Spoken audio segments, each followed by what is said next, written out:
पुराणों के अनुसार नंदी असल में शिलाद ऋषि के पुत्र थे और शिलाद ऋषि थे ब्रह्मचारी।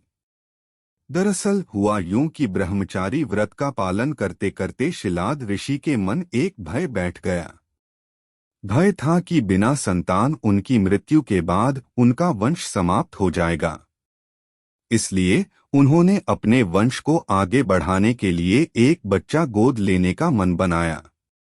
मन तो ऋषि शिलाद ने बना लिया, लेकिन दुविधा यह थी कि ऋषि ऐसे बालक को गोद लेना चाहते थे जिस पर भगवान शिव की असीम कृपा हो।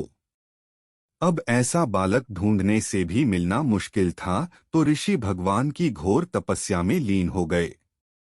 लंबे समय तक तप करने के बाद भी उन्हें इसका कोई भी फल प्राप्त नहीं हुआ। ऐसे में ऋषि शिलाद ने अपनी तपस्या को और भी कठोर कर दिया।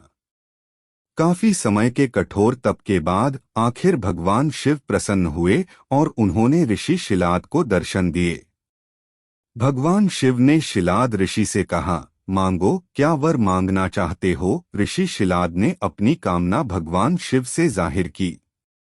भगवान शिव ने शिलाद को पुत्र का आशीर्वाद दिया और वहां से चले गए। अगले ही दिन जब ऋषि शिलाद पास के खेतों से गुजर रहे थे तो उन्हें वहां एक नवजात बच्चा मिला। बच्चे का मुख बेहद ही मनमोहक और लुभावना था। ऋषि बच्चे को देख बहुत खुश हुए और यह सोचकर इधर-उधर देखने लगे कि इतने प्यारे बच्चे को इस हाल में यहाँ छोड़कर कौन चला गया। तभी भगवान शिव की आवाज आई और उन्होंने कहा, शिलाद यही है तुम्हारा पुत्र। अब तो ऋषि शिलाद की प्रसन्नता का कोई ठिकाना ही नहीं था। वह उसे अपने साथ अपने घर ले आए और उसका लालन पालन करने लगे। देखते देखते नंदी बड़ा हो गया। एक दिन ऋषि शिलाद के घर दो सन्यासी आए।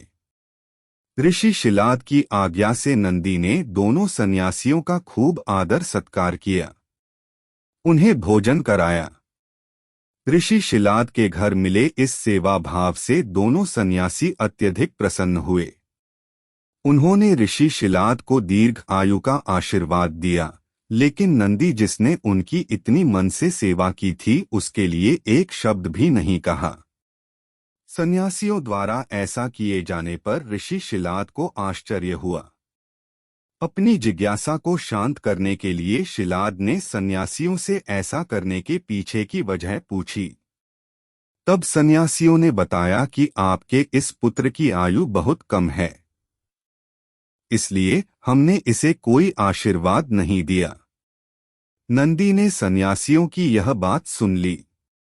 नंदी ने अपने पिता से कहा, आपने मुझे स्वयं भगवान शिव के आशीर्वाद से पाया है, तो मेरे इस जीवन की रक्षा भी भगवान शिव ही करेंगे। आप इस बात की बिल्कुल भी चिंता न करो। इतना कहते हुए नंदी भगवान शिव की आराधना में लग जाता है। अपने पिता की तरह ही नंदी ने भी भगवान शिव को प्रसन्न करने के लिए कठोर तप किया।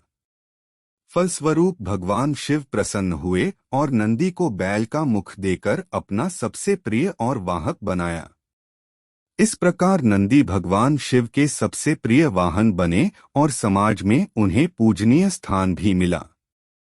यही वजह है कि भगवान शिव की आराधना से पूर्व उनके प्रिय नंदी की पूजा की जाती है।